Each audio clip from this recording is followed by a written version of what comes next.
Paradise Lost is an epic poem in unrhymed verse by the English author John Milton. First published in 1667, Milton brought out a revised edition 7 years later in 12 books, each beginning with a brief summary. He composed it by dictating it to assistants as he'd gone blind in 1652.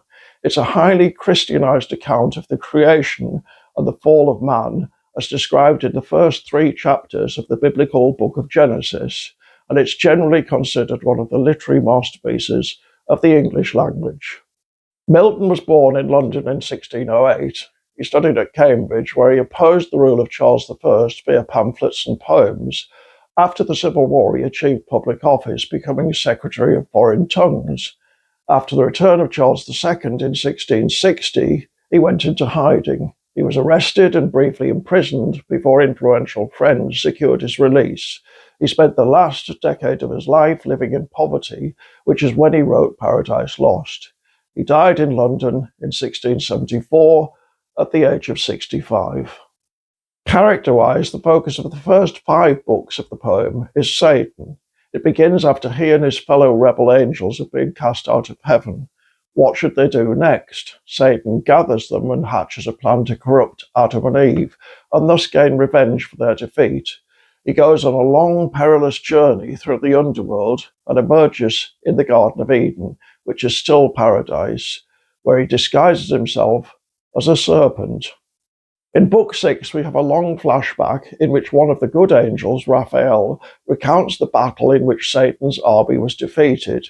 It's an epic conflict lasting over 3 days. God achieves victory by unleashing Jesus, whose chariot rolls in with the sound of torrent floods, and who vanquishes Satan with ease. This is obviously the Jesus of the book of Revelation, rather than the Jesus of the Sermon on the Mount.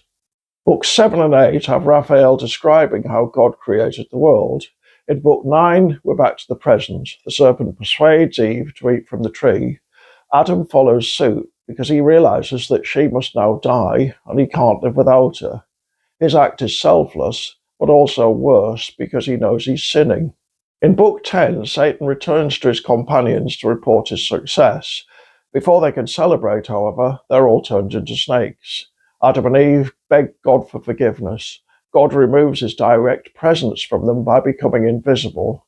But by way of compensation, in Books 11 and 12, the angel Michael gives Adam a summary of God's plan for the future, including humankind's eventual redemption by Christ. The poem ends with Michael leading the unhappy couple out of paradise. Some natural tears they dropped, but wiped them soon. The world was all before them, where to choose their place of rest, and Providence their guide. They hand in hand, with wandering steps and slow, through Eden took their solitary way.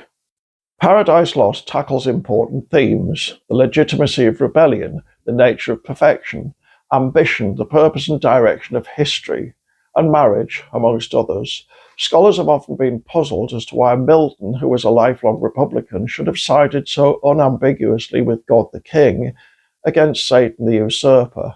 Paradise Lost is, after all, partly a poem about a civil war, and in the English Civil War, Milton was passionately devoted to the parliamentarians. Part of the problem is Satan. Works of literature often escape the intentions of their authors, and it's worth asking how far Milton's portrayal of the arch-rebel is sympathetic. In my own view, Satan comes across throughout as a petulant, spoilt teenager who, since he can't get his own way, resorts to taking it out on others, especially those weaker than himself. Others disagree. In his introduction to the 2005 Oxford edition, Philip Pullman calls Satan a damned fine fellow. But I think that sees the issue through the lens of a later, maybe 19th century, romanticism.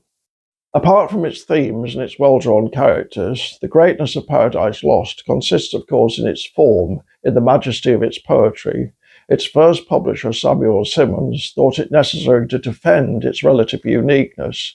The measure is English heroic verse without rhyme, he wrote, rhyme being no necessary adjunct of poem or good verse, but the invention of a barbarous age. Paradise Lost has considerable incantatory power. It really has to be read to be appreciated. It's elevating. There isn't a better word to describe it. And that's another thing Philip Pullman says. When he was studying the poem for A-level, his teacher made the class read it aloud in turns. Many years later, he still thinks that was an excellent idea, and I'd agree. I wouldn't advise anyone to read Paradise Lost for its theology. There's nothing internal to Genesis to associate the serpent and Satan, and in the Old Testament, the term Satan probably didn't even refer to a specific being, and there's nothing in the entire Bible about a war in heaven or a gang of rebellious angels. But it is a good story, all the same, which, theology aside, is the least of its virtues.